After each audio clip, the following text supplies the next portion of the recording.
Hello বন্ধুরা, myself কনিতে visit করার জন্য তোমাদের সবাইকে জানাই মোস্ট ওয়েলকাম আর অনেক অনেক ভালোবাসা। কেমন আছো তোমরা সবাই? আশা করছি তোমরা সবাই খুব ভালো আছো, আমিও আছি কোনো রকম। আজকে হচ্ছে সানডে, আজকে কোনো রান্নার ভিডিও আমি করিনি, সেই জন্য ডাইরেক্ট তোমাদের সাথে কিছু কথা বলতে এলাম। টাইটেল আর থাম্বনেলে তোমরা তো বুঝতেই পারছো যে কি কথা বলবো তোমাদের সাথে। আজকে সকালটা মানে ঘুমিয়ে ঘুমিয়ে কেটেছে জানো তো। আজকে ভাবছিলাম যে বাজার যাব, তারপরে আর বাজার যাওয়া হয়নি। আজকে ঘুম থেকে অনেকটা বেলায় উঠেছি। ঠিক আছে, আজকে বাড়িতে রান্না হয়েছিল হচ্ছে পমফ্রেট মাছ। ঠিক আছে, পমফ্রেট মাছ ওই 6 পিস আনা হয়েছিল। ঠিক আছে, 6 পিস আনা হয়েছিল, তার মধ্যে আমি যে এনেছিল তাকে 1 পিস দিয়েছি আর আমি নিজে 5খানা মাছ খেয়েছি। জাত শত্রুরা শোন, আজকে আমি 5 পিস মাছ খেয়েছি। তোরা খাওয়াতে পারবি? তোরা নিজে কোনোদিনও খেয়েছিস? বাজার করিস ওরকম? আমি আজকে 5 পিস পমফ্রেট মাছ খেয়েছি, জানিস তো। রত্না খানের মাথাটাই পুরো ড্যামেজ হয়ে গেছে। ঠিক আছে, আমি আজকে একজনকে জিজ্ঞাসা করলাম যে কি হলো, ওর সাথে সারাদিনে তোমার কথা হয়নি? তখন সে বলছে আজকে রত্না খানের সাথে আমার কথা বলা বারণ, ইনফ্যাক্ট ওদের বাড়িতে যাওয়া বারণ। আমি বললাম কেন, হঠাৎ করে কি হলো? তখন বলছে যে এখন অমাবস্যা চলছে, মানে আজকে অমাবস্যা চলছে, সেই কারণের জন্য রত্না খানের সাথে তার কোনো রকম দেখা করা বা কথা বলা যাবে না। ঠিক আছে, তো অমাবস্যার সাথে মানুষের দেখা করা কথা বলার কি সম্পর্ক তোমরা বলো আমার। ঠিক আছে, ওর মাথার মধ্যে যে ব্যামো আছে না, সেই ব্যামোটা এ জীবনে ঘুচবে না। ওর মাথার ব্যামোটা সারা জীবনের জন্য। ঠিক আছে, মানে ওর দেহে যতদিন প্রাণ আছে, মানে সবাইকে জ্বালিয়ে মারছে রত্না খান, সবাইকে জ্বালিয়ে মারছে। ঠিক আছে,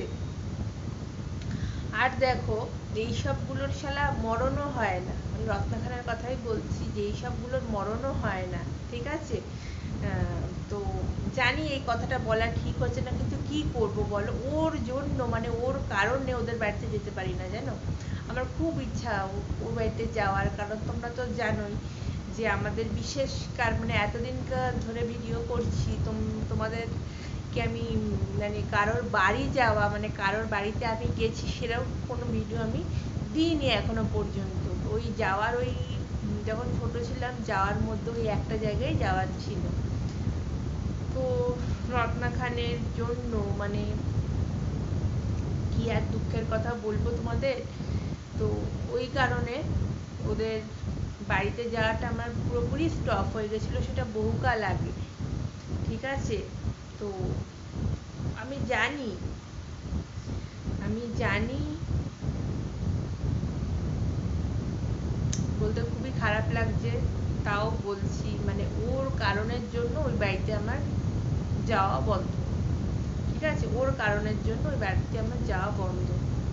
তো বিশেষ কারোর বাড়িতে আর আমার জায়গা মানে কেউ যেতে বলেও না, মানে শত্রুদের কথাই বলছি।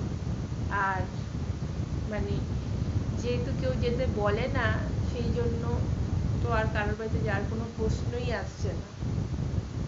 তো ওর মাথার ব্যামো কি বলে জানো, বলে কি লোকনাথ বাবাকে আমি স্বপ্নে দেখেছি, লোকনাথ বাবা জানান দিয়েছিল, লোকনাথ বাবা আমার ঘরে এসেছিল।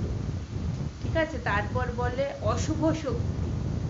ঠিক আছে, মানে যত সমস্ত মানে যেইগুলো মানুষ সাধারণ মানুষের মুখ দিয়ে যেগুলো বলতে নেই, ঠিক আছে, সাধারণ মানুষের মুখ দিয়ে যেগুলো বলা বারণ, সেগুলোই রত্নক্ষণের মুখে।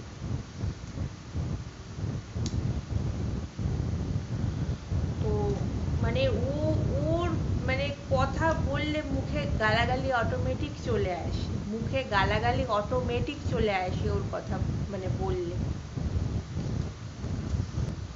আর এই যে ও পাগলামিগুলো করে না, আর এই পাগলামিগুলোর কিন্তু মানে কোনো সমাধান নেই। কেন সমাধান থাকবে?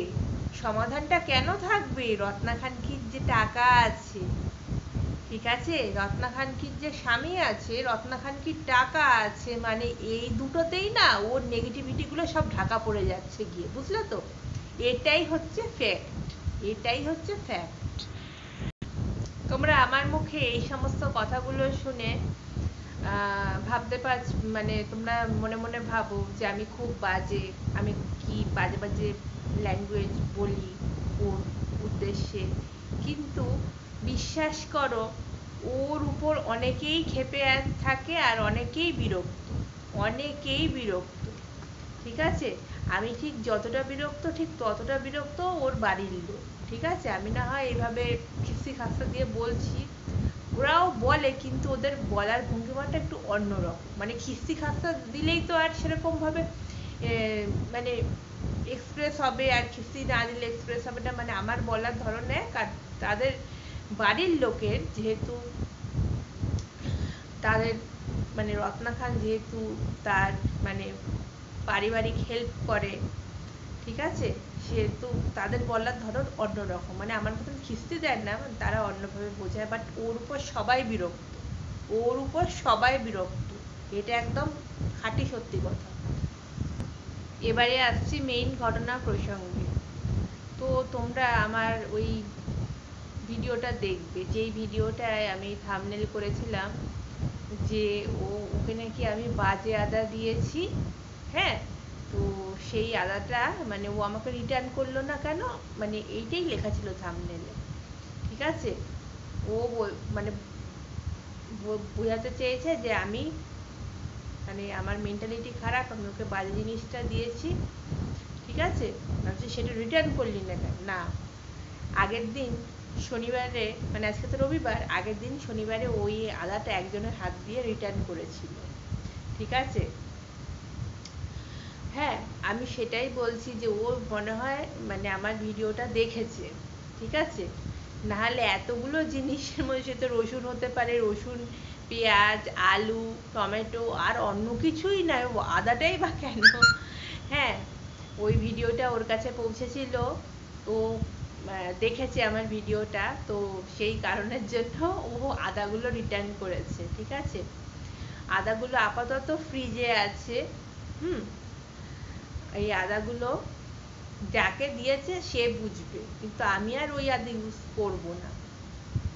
হ্যাঁ, ও দিনের দিন দিল না, আমি যদি ধরো না তুমি দোকান থেকে একটা জিনিস কিনলে, ঠিক আছে, তোমার তুমি জিনিস কিনে বাড়িতে নিয়ে এলে, তোমার মনে হলো যে আরে দোকান থেকে যে জিনিসটা কিনেছি আমার এই জিনিসটা স্যাটিসফাইড না, একটু প্রবলেম, মানে কোনো খুঁত বেরিয়েছে, তুমি কি করবে?